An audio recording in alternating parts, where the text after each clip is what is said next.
Once a year, even the stick shoots. That's what Arena Sabalenka muttered in Russian, caught on camera, sitting in her chair after smashing her racket and breaking down in tears. November 2025, the WTA Finals in Riyadh. She just lost the final to Elena Rybakina, and the whole world watched her fall apart. For Sabalenka, wearing emotions on her sleeve comes with the territory. She screams through points, pumps fists after winners, and lets everything show. But this wasn't just another outburst. This was a public breakdown that got clipped, memed, and dissected across every tennis forum from Reddit to Twitter. The tension between Sabalenka and Rybakina has been building for years, and in Riyadh, it exploded in the worst possible moment, the final. Let's break down exactly what happened, why it matters, and what that Russian phrase really meant. The 2025 WTA Finals in Riyadh was supposed to be Sabalenka's moment. She came in hot, went undefeated through the group stage at 4-0, and looked unstoppable. The narrative was set. Sabalenka dominates, collects the trophy, caps off another incredible year. But Elena Rybakina stood in her way. Rybakina also went 4-0 in the group stage. The 2022 Wimbledon champion has always been a problem for Sabalenka. Their head-to-head has been close, back and forth, but the losses to Rybakina always seemed to sting more. It wasn't just about tennis. It was about style. Sabalenka plays with fire, screaming, fist-pumping, pouring emotion into every point. Rybakina is ice, expressionless, mechanical, unbothered. The contrast makes their matches feel personal, even when they're not saying a word to each other. According to multiple sources over the past 2 years, the tension started brewing after their 2023 Australian Open final. Sabalenka won that match, but afterward, Rybakina made comments in press that rubbed her the wrong way. She called Sabalenka's power game predictable and said she'd figured out the patterns. Sabalenka didn't clap back immediately, but people close to her camp told WTA Insider she felt disrespected, that Rybakina was trying to diminish her Grand Slam win. Rybakina kept it cold. In a Tennis Channel interview, she said, "I don't play mind games. I say what I see on court. If she takes it personally, that's not my problem." That's when things shifted from competitive to obsessive. The handshakes between them started getting awkward. Miami 2024, after Rybakina won in straight sets, Sabalenka barely touched her hand. No eye contact. Turned away immediately. Fans noticed. The clip went viral. Reddit threads called it the coldest handshake in WTA history. Then came Madrid 2024. They were scheduled to practice on adjacent courts. According to tennis majors, Sabalenka's team requested a time change to avoid overlap. The request was denied. Witnesses said Sabalenka kept glancing over at Rybakina's court during practice, visibly annoyed. One source told The Insider there was zero interaction, not even a nod. They were pretending the other didn't exist. At the US Open 2024, after Sabalenka won the title and Rybakina lost earlier in the tournament, Rybakina was asked about Sabalenka's dominance. Her response? "She's having a good year, but she's beatable. I've proven that multiple times." Sabalenka caught wind of it. Days later, in her own press conference, she threw shade without naming names. "Some people talk a lot. I just win. That's the difference between us." The war of petty turned personal. Now we get to Riyadh. November 9th, 2025. WTA Finals. The final. Sabalenka versus Rybakina. Both players undefeated, both hungry for the title. The build-up was massive. This wasn't just another final. Everyone on tour knew these two couldn't stand each other. The press conferences leading up to it were tense, short answers, no eye contact when they passed each other in the hallways. First set, Rybakina breaks early and never looks back. She takes it 6-3. Sabalenka's frustration is already showing. She's screaming after missed first serves, slamming her racket on the ground after unforced errors. The camera keeps cutting to her face, jaw clenched,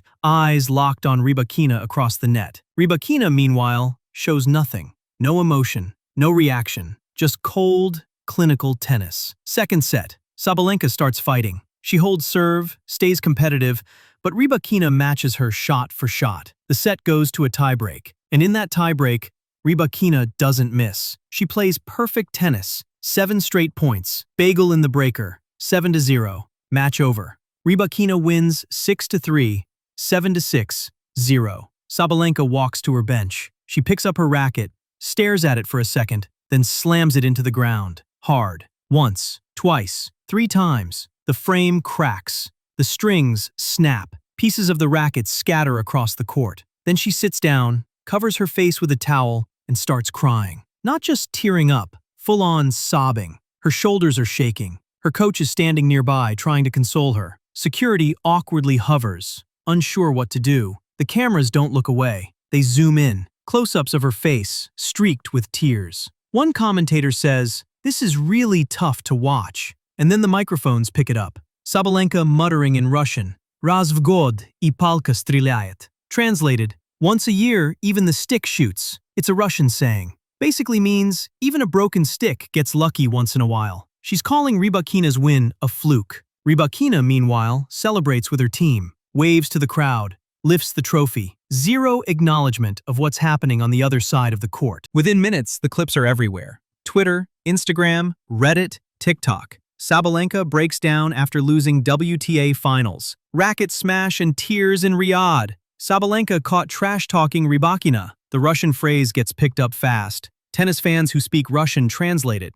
The phrase spreads. Once a year, even the stick shoots becomes a meme. The reactions are split. Some fans sympathize with Sabalenka. They point out the pressure she's been under, the expectations, the physical and mental toll of a long season. Others call it unprofessional. They say smashing a racket, crying on court, and trash-talking your opponent, even in Russian, sets a bad example. Sabalenka skips the trophy ceremony handshake line. She's required to be there, but she stands at the end, arms crossed, barely clapping. When Rybakina lifts the trophy, Sabalenka looks away. In her post-match press conference, Sabalenka is still visibly shaken. Here's what she said, according to Tennis Channel. "I gave everything. Sometimes your best isn't enough. She played well today. Credit to her. But this one hurts more than others." When asked if there's tension between her and Rybakina, she paused for a long time before answering. "We're not friends. We don't have to be. This is a competition. Some people you respect. Some people you just compete against." Rybakina was asked about Sabalenka's breakdown in her own presser. Her response? "I didn't notice. I was focused on my celebration. What she does after the match is her business, not mine." Cold, calculated, classic Rybakina. When asked if she heard what Sabalenka said in Russian, Rybakina smiled slightly and said, "I don't speak Russian." She does. She was born in Moscow. After Riyadh, players on tour were asked about the situation. Most dodged. But Ons Jabeur, who's close with Sabalenka, told The Insider, "Arena wears her heart on her sleeve. That's who she is. She's real. She feels things deeply. That's not a weakness. Some people don't like it because they can't relate, but I respect it." Meanwhile, someone from Rybakina's camp, reportedly her former coach, though unconfirmed, told tennis majors, "Elena doesn't engage with drama. She stays in her lane, plays her tennis,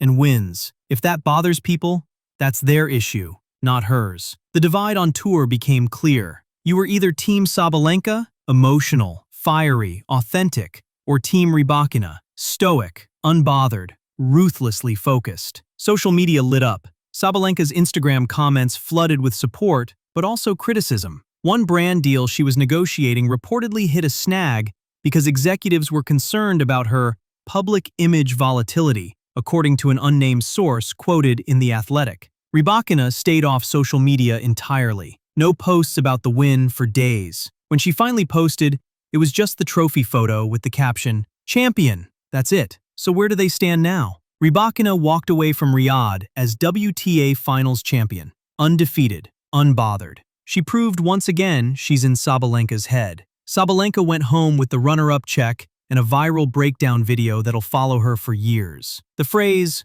"Once a year even the stick shoots," is now permanently attached to this rivalry. Fans use it in comments every time they play, and they will play again. Australian Open 2026 is coming. If they meet there, especially if it's another final, the buildup will be insane. Because for Sabalenka, this isn't just about tennis anymore. It's personal. It's about respect. It's about proving that Rybakina's wins aren't luck. And for Rybakina, she's already proven she owns this matchup when it matters most. Neither one is willing to blink first. The Sabalenka-Rybakina rivalry just hit a new level in Riyadh. One cries and smashes rackets. One stays ice cold and collects trophies. Both refuse to back down. And honestly, that's what makes this must-watch tennis. If you want more WTA drama breakdowns, hit subscribe. Drop a comment with who you think wins their next match. Are you Team Sabalenka or Team Rybakina? See you in the next one.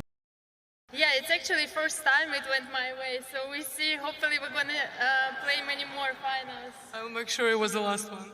No, no, no, no.